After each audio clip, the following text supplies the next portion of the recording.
Hi, everyone. Good to see you.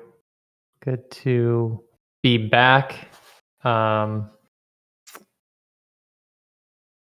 in the Bay with the team. Um, oh, hey, Isab, just join the stage. um, yeah, so we just got back from ETH Denver. It was really good. Oh, bye, Isab.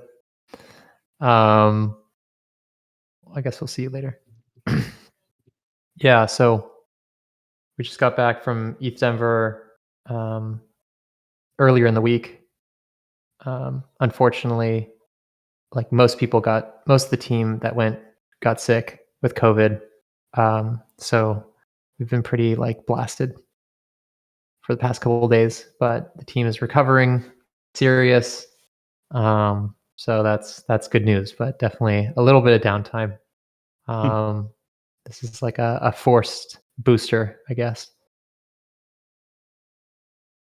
Leisure Lord, did you want to kick it off with anything? Um, Hold on one second. Okay. Actually, never mind. You can go ahead. Okay. Yeah, then I'm just gonna jump into it. So, um, we did have, um, you know, some issues a couple weeks ago with the incident, but I just want to, or with the token incident, but I just want to let everyone know that that is totally resolved at this point. So really excited that we're at the point where we can effectively say like that's been completely mitigated, and seems like no one had any problems. So that's really good. So that was before we left for the conference. So really glad we finished that. Fortunately, it did slightly delay some of our schedule in terms of features, but that's okay. Things happen. Yeah, so really excited to announce a couple things here today that just been thinking about for a while, and yeah, so basically on a high level, I've been mentioning that Futureswap is working on a partnership, and I think now it's going to be posted in some of the governance forums. It's okay for me to talk about it. Um, Futureswap is a pretty hungry liquidity provider. Like liquidity requirements are pretty high for Futureswap to function really well. The more liquidity we have, the better. Whether that's in the AMM or the internal pool. So liquidity is always a big part of this version of Futureswap. And what's really exciting is in this new version 4.1, Futureswap can now attach to any AMM. And with that, we sort of were able to explore, um, you know, some ideas around who we want to work with, because there are a lot of AMMs with a lot of liquidity out there. And so, we basically said who would be, a really good partner to have in terms of liquidity that would be exciting and that would bring two communities together in a really strong way. And yeah, really excited to announce that Futureswap and Frax will be working together. And to start this off, we'll be doing a Treasury Swap just to get alignment between the two teams. So we'll be giving them some FST, and they'll be giving us some FXS. And yeah, really, really excited. There are a lot of things that we can't go into the details of, but I think it's a really good relationship. I think Frax will be providing a much needed value. Their goal is for Frax to be used in as many places as possible by as many people, generating the most fees. And Futureswap plugs into liquidity pools to create leveraged trading experiences that are simple, easy, and highly composable. So we're really excited for this. We've got some really cool plans cooking up that we'll dive into more detail about another time. But I wanted to let you guys know that this is the first step in our partnership. Bring us back to ETH Denver. It was a really great place just to meet so many of the projects that are working super hard, especially in times of this bearish market. And the amount of alignment that we have with teams and the value I think that we can bring to a lot of protocols is really exciting. And so I think this will be the first of many partnerships, first of many strong partnerships that are meaningful. So we hope to continue this trend, and yeah, that's one of the main points of the talk today. What pair? Yeah, the other thing is we've been making progress on the Avalanche launch. Also excited that we've been determining how the best way to do an Ethereum launch as well. Right now, Ethereum Avalanche comes first, but I think it's a not too distant Ethereum launch. So really excited about that. And on the hard thing with Avalanche is some bridging work. A lot of there's no contract bridge right now. So the team has been just thinking about the best way to still use these being able to communicate from one blockchain to another is pretty essential for strong decentralized systems. And it doesn't seem like there's any out of the box solution right now, though there are protocols working on this. Unfortunately, they're not there. But it's something that the team is working pretty hard on and looking into. So we hope to announce how we're kind of thinking about this pretty soon. But other than that, I think, really excited about the Avalanche launch. I think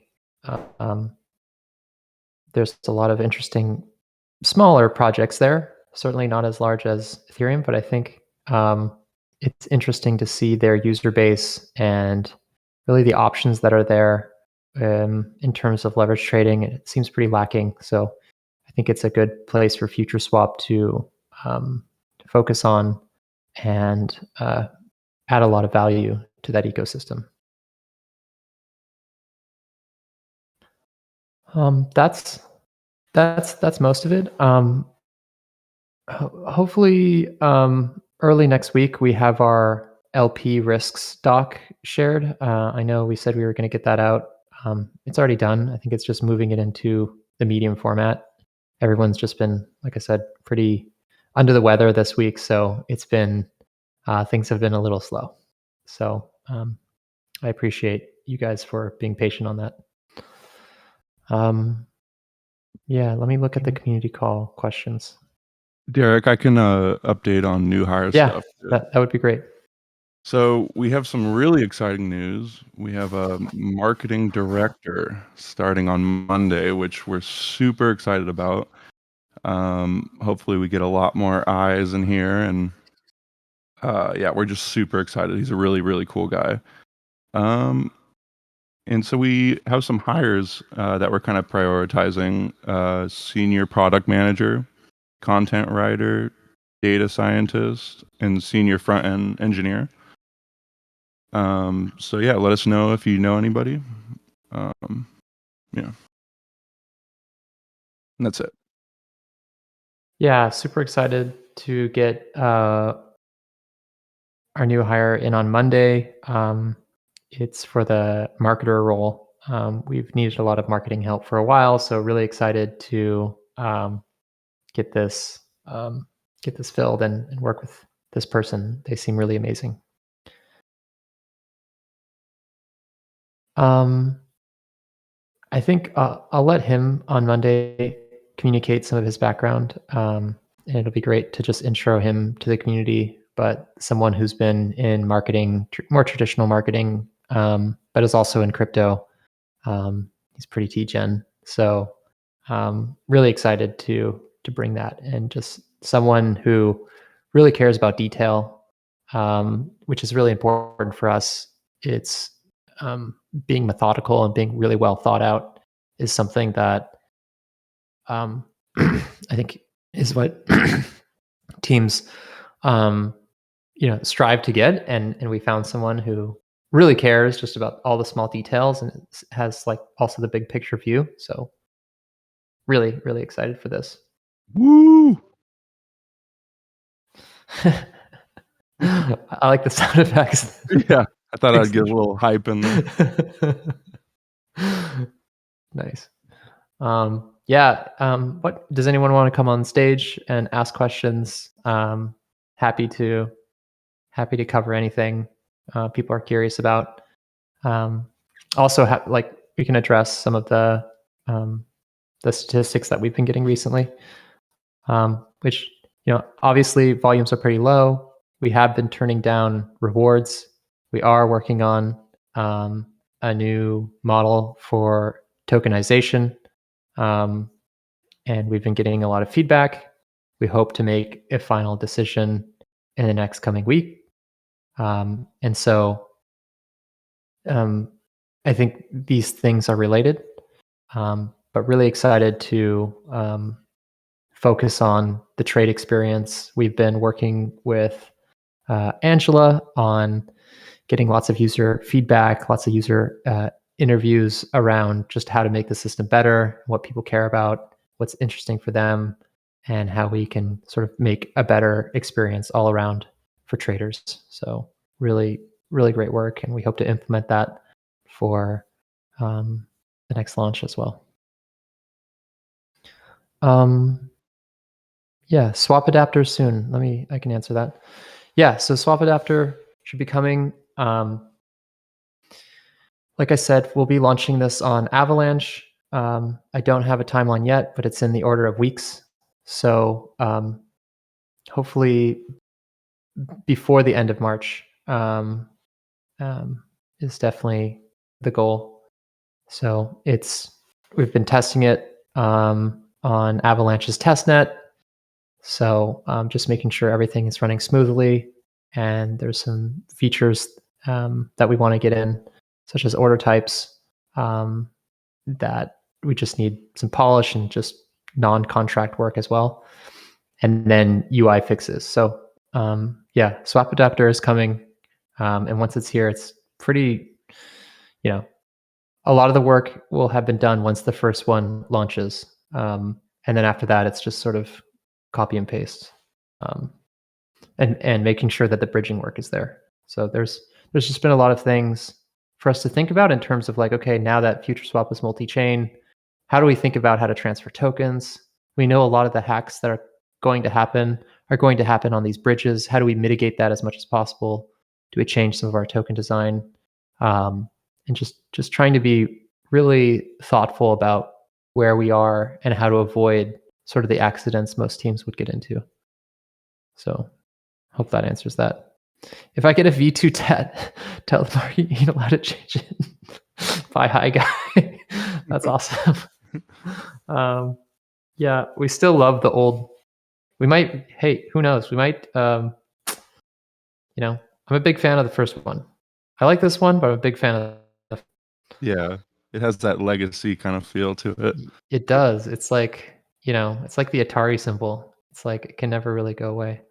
If Um, if you guys don't know the background, Buy High Guy was one of our original kind of users, and he actually got a tattoo of our first logo. So he's been, marketing in the real world with his body for the past year. So Yeah.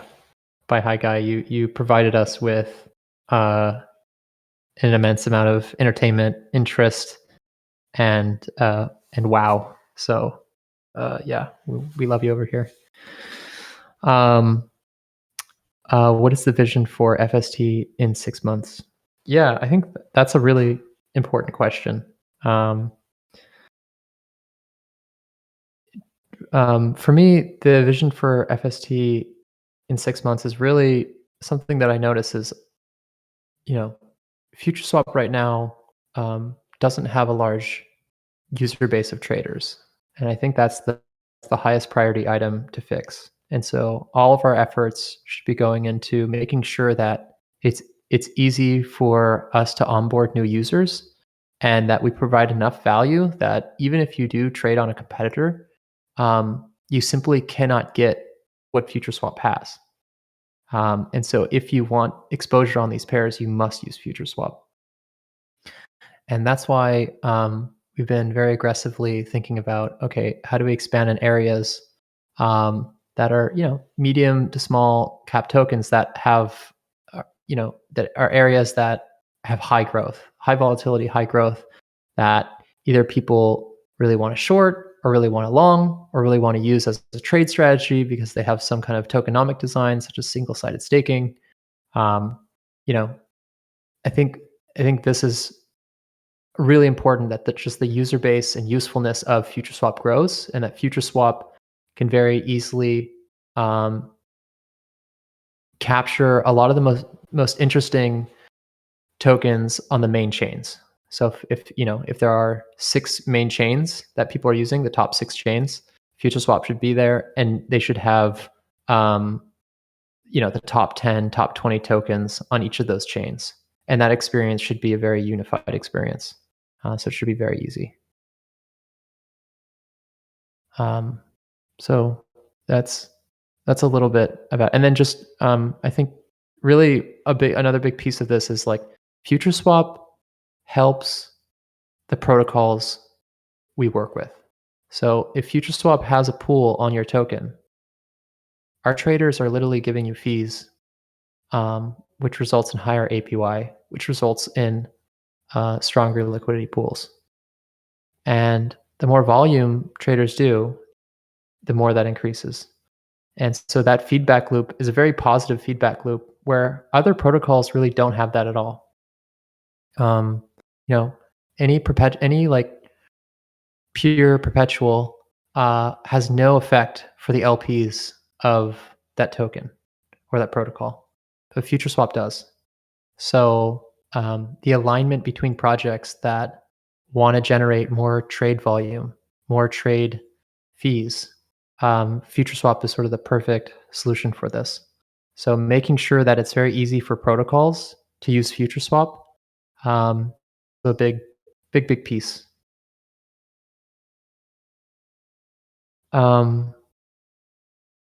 Yes, we will for sure enable shorting of terrible shitcoin. Um,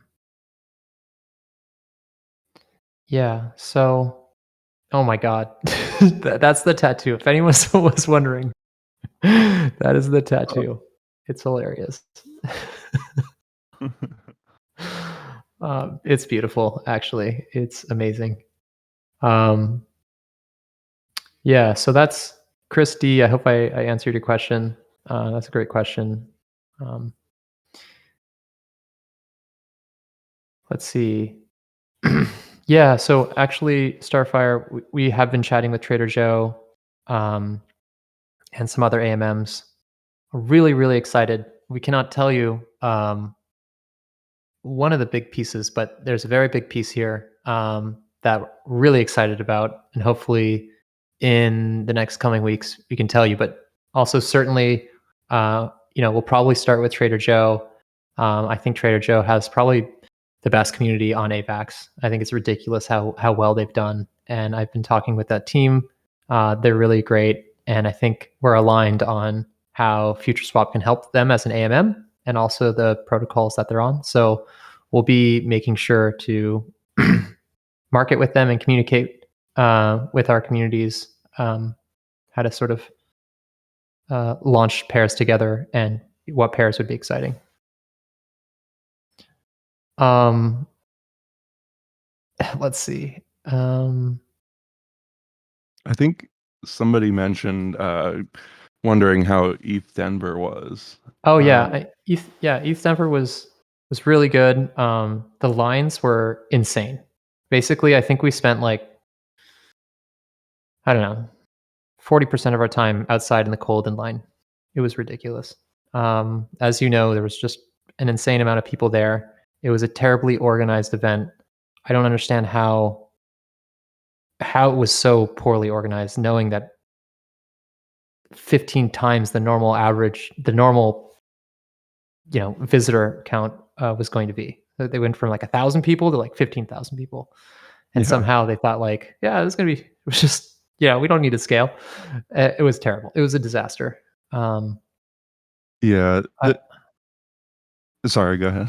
yeah, and then on top of that, they sort of like, I don't know. They kind of their testing was okay, but yeah, of course, it only takes one person to get COVID, and then it spread like wildfire, which is expected. I mean, you go to an event with 15,000 unmasked people, like you're gonna get that. That's okay. I mean, no one was like really knocked out, so it's mostly just like 2-3 days of just feeling like crap, and then like a day of recovery or two.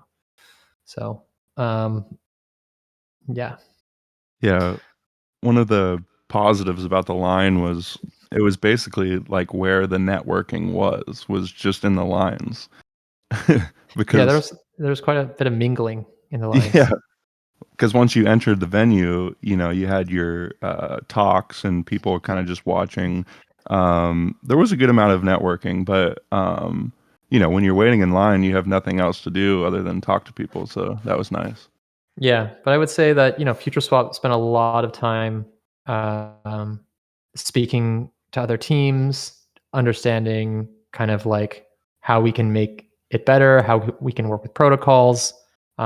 Just a lot of work with protocols, and then chatting with hackers at the hackathon and figuring out like people who are interested in building.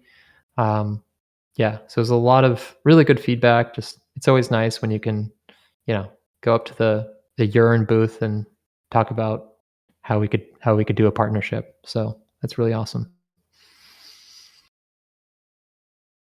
And it's funny because like while developing remotely or away from other people, you kind of like have an idea of what people want. But then when you go to a talk to them about like here's what we think would be really cool, and they sort of get really excited and they're like, this is exactly what we're looking for. This like people don't understand why aren't more people doing this.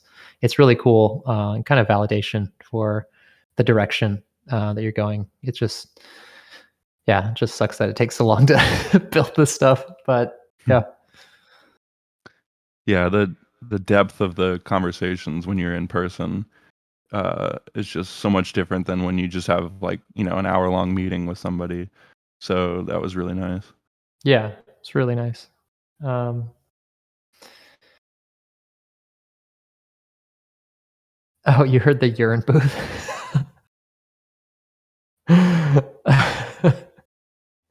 I mean, the bathrooms were terrible. At one point, there were so many people in the building that the pipes exploded, and all the bathrooms were shut down. Now, it took 3 hours to get into the event, and now you have to use the restroom, and there are no working toilets. And so, and you're drinking coffee like constantly because you're tired, and it was hilarious. Yeah, it was just a total mess, disaster. It was cool to see that many people were interested in going though. I'm sure the next one will be well organized and have a lot of people. Yeah, yeah, I think it was really cool to see how many people are interested in crypto, and like what a wide range of people. I think there was like, Kimball Musk, Elon Musk's brother was there. There was some guy from some like I forgot, but he used to be at Google. Andrew Uh, Yang was there. Andrew Yang was there. So, and then apart from like these like kind of celebrity stars, it was just like an incredible amount of young people and just people from all over the world, just like really interested in Ethereum. What was weird is like the main sponsors of the event were not Ethereum. It was like Harmony, Near, uh, I don't know, all these other like random chains. It was kind of funny to see like not Ethereum there, but yeah, Algorand. Algorand, yeah. So it was like what? But what's cool about Ethereum is sort of like it's so inclusive. I don't think you'd never see like I don't know people doing that at a Solana event because people would be like, "This is Solana," but Ethereum's just like whatever, anyone can be here, we don't care. Yeah. And I think that's just unique to the culture of Ethereum and why it's just better. Yeah, Ethereum's like the base chain of all chains, I feel like. Yeah, it's just like it's the metropolis for crypto. Um, cool. Well, if anyone wants to come up, please raise your hand. Um, keep an eye on MTV. I used to watch MTV when I was a kid. That's great. Um, by the way, shout out to the Kanye West documentary. That is the most hilarious documentary I've seen. It's on Netflix. Check it out. Otherwise, I don't have any other news. Probably get back to working after this. So, Um, yeah, right. so a little update on the POAPs. Um, we are gonna hand them out manually, so we will be DMing you for all the POAP collectors. Oh, and I saw that Kanye documentary too. It's actually well done. Super well done. Yeah. Kanye is crazy.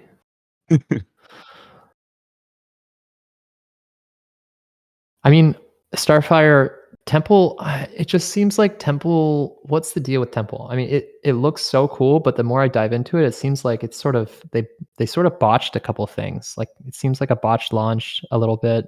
Do you think it'll kind of come out of this, or do you think they need to hit the reset button? It looks really cool. I like the theme, but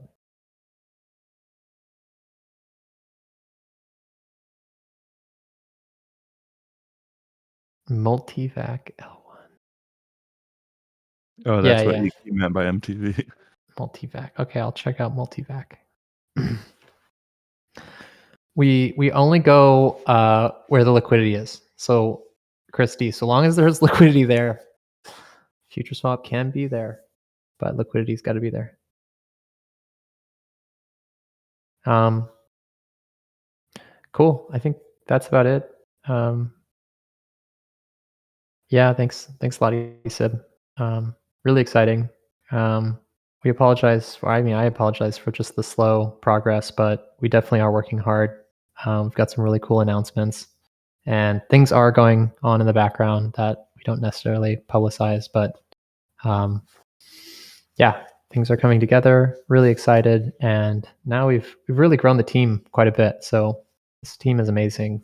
Everyone's working really hard, even if they have COVID. Yeah, it's tough to see, but these guys really are working very, very hard, doing close to like 12-hour days, and they're just always curious and they're always learning stuff. So I'm just super excited to see what we can do, and what we've already done is actually very cool. That will be coming out soon.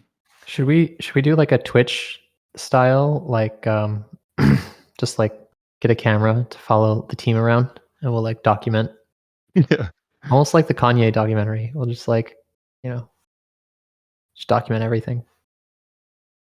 I'm down. We could also do like Twitch trading streams. Like you could use Futureswap and stream and show people how to use it and stuff. That could be cool. That would be really cool. I think that's a great idea. but I would lose all my money doing it. So we'll need a better trader to handle that one. Well, testnet. Yeah, that's true. Yeah. We don't trade on the right thing.